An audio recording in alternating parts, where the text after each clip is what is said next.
Morning guys. Guys, makina na naman kami guys ng taniman guys.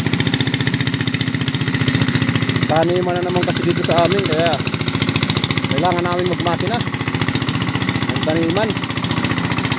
Ayan guys, kung napapanood nyo yung kasama ko,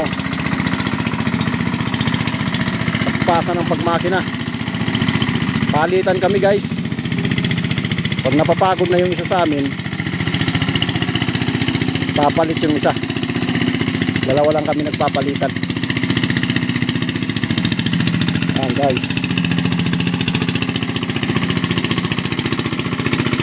kailangan kasi magtanim guys, kasi kung hindi ka magtatanim, nga mahal ang kilo ng bigas kapag wala kang palay.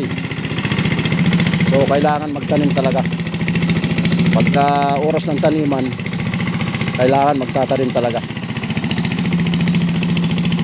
Ganun yung buhay dito sa probinsya guys. Yung pagmamakina guys, pag hinawakan mo yung makina, yung buong katawan mo uugain talaga ng makina. Kaya nakakapagod. Sige guys, thank you for watching guys. Hanggang dito na lang muna ang ating video. Thank you.